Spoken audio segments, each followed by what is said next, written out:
بسم اللہ الرحمن الرحیم والصلاة والسلام علی رسولہ الکریم وعلی آلہ وصحبہ اجمعین۔ محترم خواتین و حضرات اور پیارے بچے بچی، اس دنیا کا سب سے عظیم پروجیکٹ انسان ہے۔ اس کائنات کا سب سے بڑا منصوبہ انسان ہے۔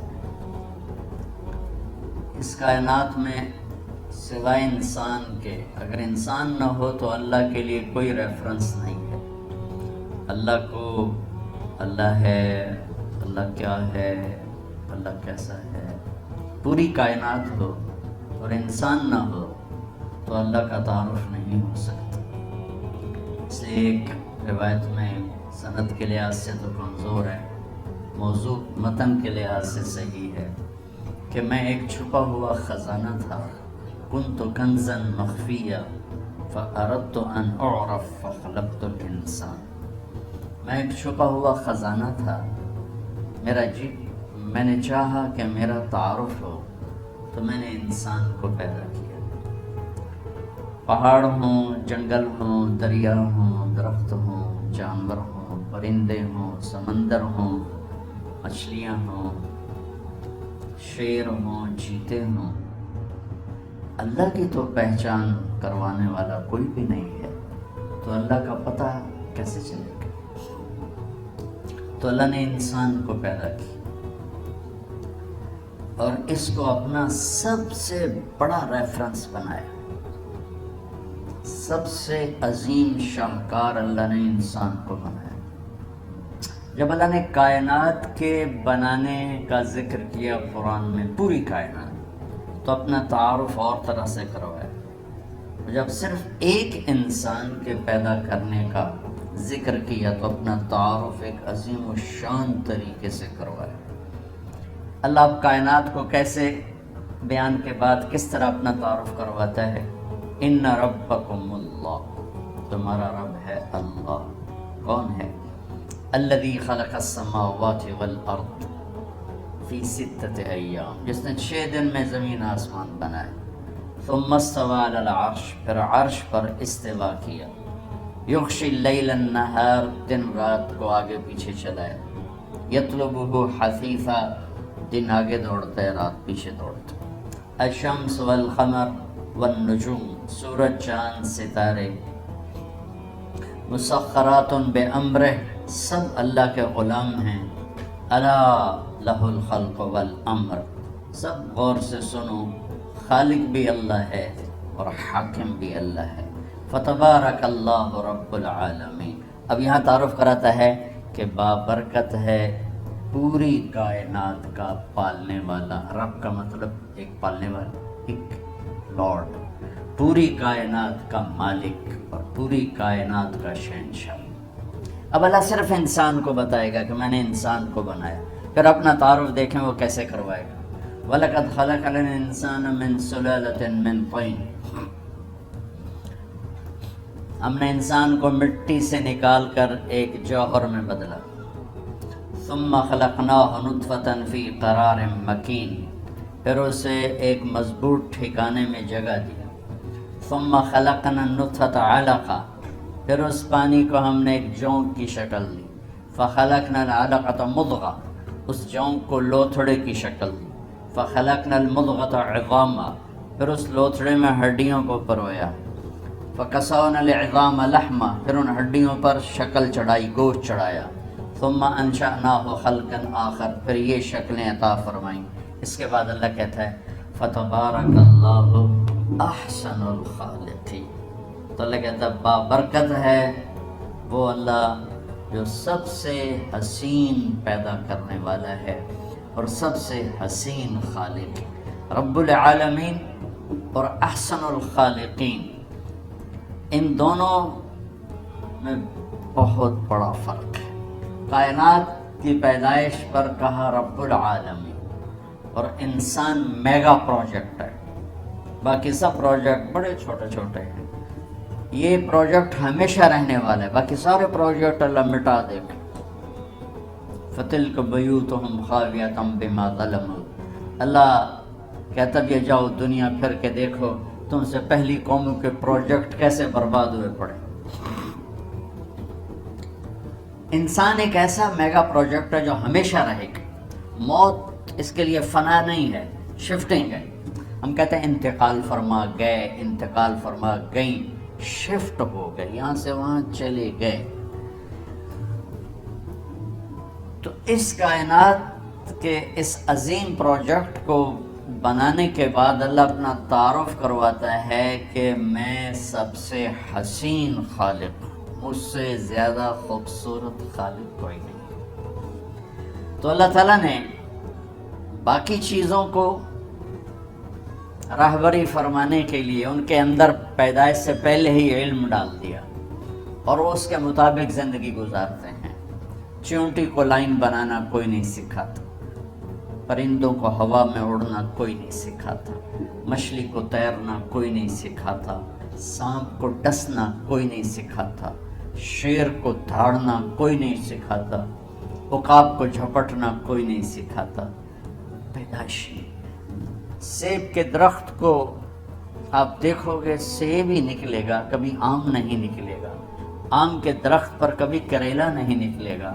ساری کائنات کا علم اللہ تعالیٰ نے ان کے اندر ڈال دیا۔ پہاڑ کا پتھر نرم نہیں ہوگا، ریت سخت نہیں ہوگی، ہوا بے رنگ رہے گی، پھل پھول رنگدار رہیں گے، کوئل کا نغمہ اپنا ہے، بلبل کا نغمہ اپنا ہے، چنبیلی کی مہک اپنی ہے، گلاب کی خوشبو اپنی ہے۔ یہ سب میرے رب کے بنائے ہوئے رنگ ہیں، اور اس میں رنگ بھرنے والا بھی میرا اللہ ہے، اور ان کو راہبری دینے والا بھی میرا اللہ ہے۔ ہم گلاب کی پتی میں کوئی خوشبو انجیکٹ نہیں کرتے، اللہ اس کے اندر پیدا کرتا ہے۔ چھوٹی سی تتلی ہوتی ہے، اس کے چھوٹے سے پر کیا خوبصورت پرنٹ ہے جو اللہ تعالیٰ ٹھپا لگا کے بھیجتا ہے۔ کوئی باہر سے اس کو پرنٹ نہیں دیتا، وہ اتنے سے انڈے سے نکلتی ہے، اور کیا عالی شان پرنٹ لے کر وہ باہر آتی ہے۔ انسان ایک میگا پروجیکٹ ہونے کے باوجود پیدائشی طور پر جاہل ہوتا ہے۔ واللہ اخرجکم من بطون امہاتکم لا تعلمون شیئا۔ ہم نے تمہیں دنیا میں جب پیدا کیا تو تم کچھ بھی نہیں جانتے تھے۔ اب کتا جانتا ہے زندگی کیسے گزارنا، اور وہ جیسے بھی گزارتا ہے اس کو سارا اس میں فیڈ ہوتا ہے۔ انسان نہیں جانتا کہ مجھے ایک اچھی زندگی کیسے گزار، ایک اچھا انسان، ایک اچھی عورت، ایک اچھا مرد، اچھا بیٹا بیٹی مجھے کیسے بننا ہے۔ اس کے لیے پھر اللہ تعالیٰ نے انبیاء کا سلسلہ جاری فرمایا، 1,24,000 انبیاء، اور سب سے آخر میں اللہ تعالیٰ نے جناب رسول اللہ صلی اللہ تبارک و تعالیٰ علیہ وسلم کو بھیجا۔ آپ کی آمد تو ہوئی 571 عیسوی میں، لیکن آپ کی آمد کا اعلان پیچھے سے ہو رہا تھا، پہلی کتابوں میں اعلان ہو رہا تھا۔ ہر نبی کو کہا جا رہا تھا کہ آخری نبی آئیں گے، آخری نبی آئیں گے۔ آدم علیہ السلام اور حوا کا نکاح اللہ تعالیٰ نے جنت میں پڑھا، تو آدم علیہ السلام سے فرمایا کہ اپنی بیگم کا مہر ادا کر۔ تو انہوں نے پوچھا کیا مہر ہے؟ تو جنت تو سونے چاندی سے بھری پڑی تھی۔ اللہ تعالیٰ نے کہا تیری نسل میں میرا آخری نبی آئے گا، اس پہ ایک دفعہ درود پڑھ دو، یہ مہر ہے۔ اتنا پہلے سے اعلان شروع ہوئے کہ ایک ہستی آ رہی ہے۔ شاید پچھلی کتابوں کی روایت آپ کو نقل کر کے چند جملے نقل کر کے بتاتا ہوں کہ آپ نے حضرت عشائیہ پہ وحی اتاری، تو عشائیہ علیہ السلام بولے یا سماء اسمعی و یا ارض انصتی، اے آسمان سن، اے زمین کان لگا، ان اللہ یرید ان یدبر امرا ویقضی شأنا هو منفذہ۔ اللہ ایک عظیم الشان منصوبہ ظاہر کرنے والا ہے۔ یرید ان یحول الریف الی الفلاح والملک فی الرعاء۔ اللہ صحراؤں کو باغ بنانے والا ہے اور چرواہوں کو بادشاہ بنانے والا ہے۔ وَيُرِيدُ أَن يَبْعَثَ أُمِّيًّا مِّنَ الْأُمِّيِّينَ، اور ایک نہ لکھنے پڑھنے والی قوم میں اپنا نبی بھیجنا چاہتا ہے۔ وہ نبی کیسا ہوگا؟ ہمارے نبی کی صفات کو ہم گن نہیں سکتے، ساری دنیا کے علامے اکٹھے ہو جائیں ایک ذرہ بھی اس میں سے نہیں کم کر سکتے، اتنی لامحدود ہیں۔ اس میں سے اللہ نے ایک صفت کو اجالا کر کے بتایا کہ ایک نبی آئے گا، آج سے ہزاروں سال پہلے کا اعلان سنا رہا ہوں، ایک نبی آئے گا، وہ کیسا نبی ہوگا؟ لا یقول الخنا، وہ آخری ہوگا، وہ سب سے بڑا رسول ہوگا، وہ قرآن والا ہوگا۔ کتنے تعارف ہیں، کتنے ریفرنسز ہیں، لیکن میرے اللہ نے کہا وہ ایسا نبی ہوگا کہ اس کی زبان سے کبھی ایسا بول نہیں نکلے گا جو کسی کو دکھ پہنچائے۔ میرا سارا ملک زہریلا ہو چکا ہے اور زبانوں میں اتنا زہر ہے، لکھنے والے کے قلم میں زہر ہے، بولنے والے کی زبان میں زہر ہے، دیکھنے والے کی آنکھ میں زہر بھرا ہوا ہے۔ اور میرے اللہ نے ہزاروں سال پہلے میرے نبی کی صفت کو ہائی لائٹ کیا کہ ایسا نبی بھیجوں گا جو کبھی کسی کو دکھ دینے والا بول نہیں ہوگا۔ یہ میرے نبی کی سیرت، جیسے ہمارے عزیز جہاں زیب نے اشارہ کیا کہ والدین پریشان ہیں بچوں کو کہ یہ ہماری خوبصورت نسل، ہمارے بعد ہماری نشانی، اور آج کا خوفناک ماحول، ہم اس دھارے کا رخ بدل نہیں سکتے، لیکن ہم اس کے آگے دیوار کھڑی کر سکتے۔ وہ ہے میرے نبی کی خوبصورت زندگی اور میرے نبی کا تعارف، چونکہ ہر بچہ اپنے اندر اللہ اس کے رسول کا تعلق لے کے پیدا ہوتا ہے۔ وَمَا خَلَقْتُ الْجِنَّ وَالْإِنسَ إِلَّا لِيَعْبُدُونَ، بنانے والا کہہ رہا ہے کہ میں نے مردوں عورتوں جنات کو ڈیزائن کیا ہے اپنی بندگی کے لیے، چلیں کہ تو ڈیزائن میں یہ چیز ہے۔ بہت پہلے کی بات ہے، میری کمر میں درد ہوا، 2 مہینے کا ریسٹ بتایا ڈاکٹر، چھٹیاں تھیں جون جولائی، تو سارے بچے گاؤں میں آئے ہوئے تھے، میرے بچے، بھائی کے بچے، بہنوں کے بچے، پورا ایک میلہ لگ گیا ہے۔ تو اب میں مصروف آدمی، فارغ رہنا مصروف آدمی کے لیے سب سے بڑی سزا ہے۔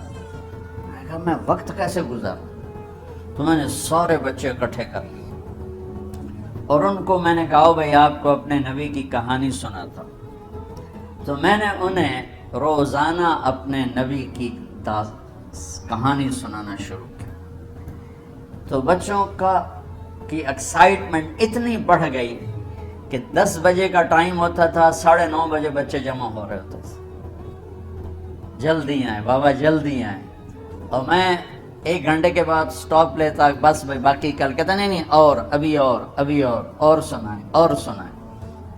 آخری دن میں نے مضمون بیان کیا، آخری دن آپ کی وفات، اب تھوڑی دیر کے بعد اس کو بیان کروں، وفات۔ تو اس کو سن کر میرا بھتیجا، اس وقت کو ہوگا 5 سال کا، وہ اپنی ماں کے گلے رکھ کے اتنا رویا کہ سب کو رلا دیا، کہ کہنے لگا ہمارے نبی فوت کیوں ہو؟ حالانکہ اس کو بھی پتہ بھی نبی کیا ہوتا ہے، اس کو بھی نبی کی پوری ڈیفینیشن بھی معلوم نہیں، لیکن وہ چپ ہے جو اندر اللہ نے ڈالی، وہ ایکٹیویٹ ہو رہی تھی، وہاں میسج جا رہا تھا، تو وہ ایکٹیویٹ ہو گئی، اس نے ہچکیاں لے کے رویا کہ ہمارے نبی فوت کیوں ہو گئے۔ اور میں عمرے پر گیا تو میرا بچہ سب سے چھوٹا 4 سال کا اپنی ماں کے ساتھ سلام پڑھنے گیا، تو وہاں ضد کر کے کھڑا ہو گیا، میں نے اپنے نبی کو دیکھنا ہے، ماما مجھے اپنا نبی دکھاؤ۔ ہم 4 سال کے بچے کو بیچارے کو تو پتہ ہی لیکن نہیں، میں نے اپنا نبی دیکھنا، مجھے اپنا نبی دکھاؤ۔ تو اللہ تعالیٰ نے انسانوں کو انسانیت سکھانے کے لیے بادشاہ نہیں بھیجے، سائنسدان نہیں بھیجے، فزکس کیمسٹری جاننے والے نہیں بھیجے، انبیاء بھیجے۔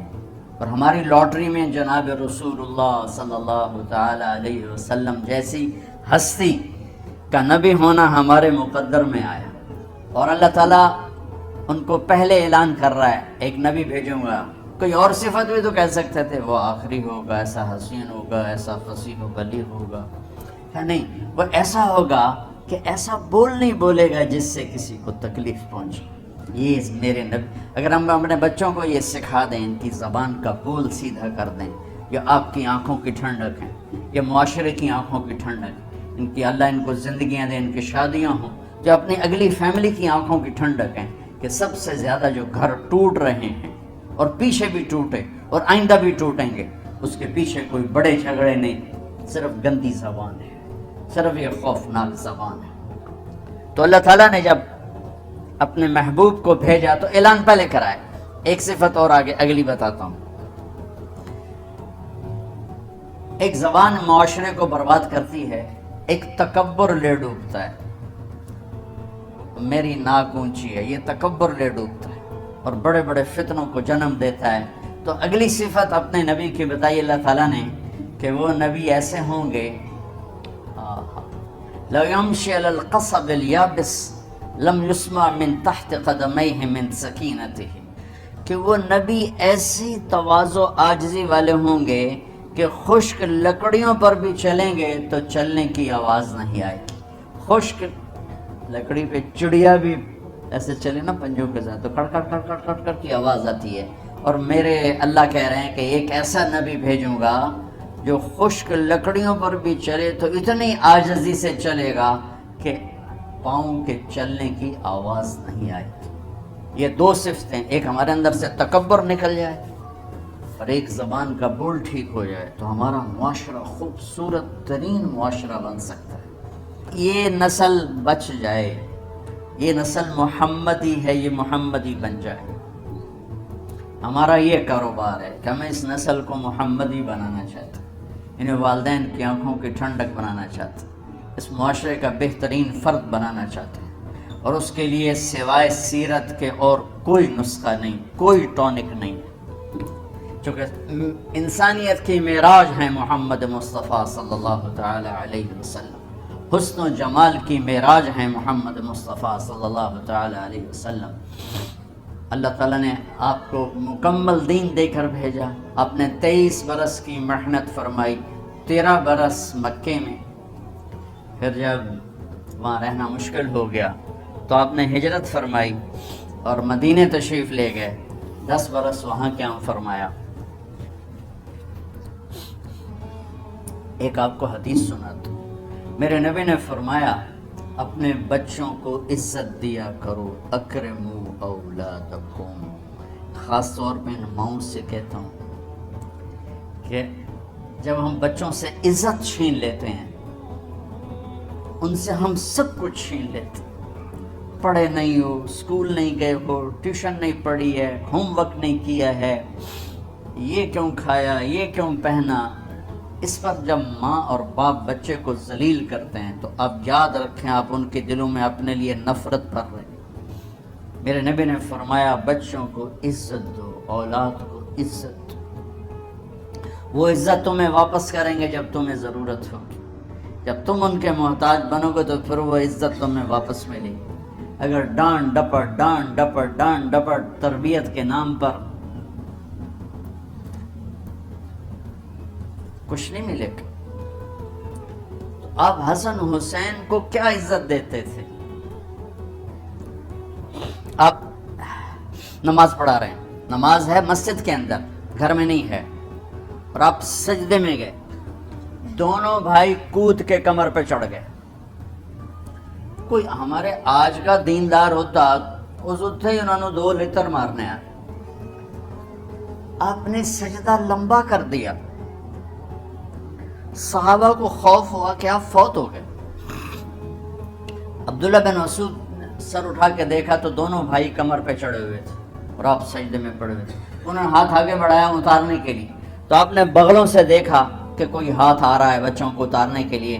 تو سجدے میں ایسے ہاتھ ہوتے ہیں تو آپ نے یوں کر کے ان کو روک دیا اشارے سے.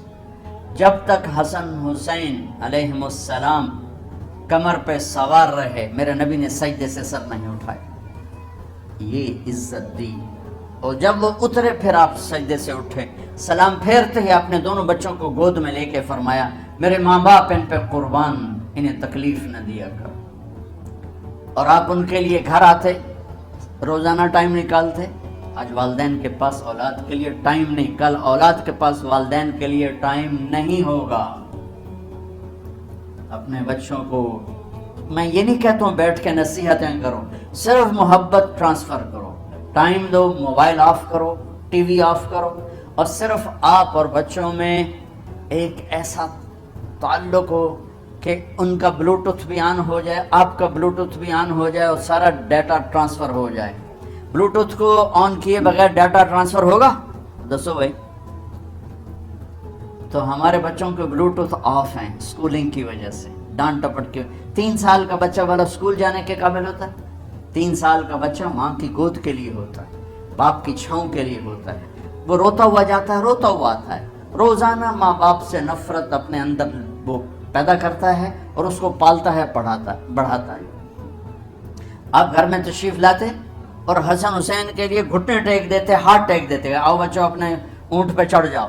دونوں بچوں کو کمر پہ چڑھا کر پورے کمرے میں چکر لگاتے تھے. پھر پوچھتے تمہاری سواری کیسی ہے, اونٹ کیسا ہے؟ پھر دونوں کو اتار کے زینب کو بٹھاتے اور زینب کو پورے کمرے کا چکر لگواتے. شہنشاہ ہے انبیاء کے بادشاہ نہیں, پوری کائنات کی اللہ تعالیٰ نے آپ کو بادشاہی عطا فرمائی, سرداری عطا فرمائی, اور کائنات کی سب سے زیادہ مصروف ترین اور ذمہ دار ترین ہستی روزانہ بچوں کے لیے ٹائم نکالتے تھے. ادھر چھوٹا سا تاجر کہتا ٹائم کوئی نہیں, یا مائیں کہتی ہیں ٹائم کوئی نہیں. یہ سارے دعا کرو کہ جب ہم دنیا سے جا رہے ہوں اللہ ہم پہ خوش ہو, اللہ ہم سے راضی ہو. کوئی بڑا مسئلہ نہیں ہے, فرائض کے ساتھ اللہ کو راضی کرو اور اچھے سلوک کے ساتھ اللہ کے بندوں کو راضی کرو. اپنی زبان کو خوبصورت بول کا عادی بنا لو. اس سے گالی, اس سے غیبت, اس سے چغلی, اس سے شکایت, اس سے تانے, اس سے طنز اللہ کے واسطے نکال دو, اور اس زبان کو میٹھے بول کا عادی بنا لو. کڑوے سے کڑوے زہریلے بولوں کو پی جاؤ ایام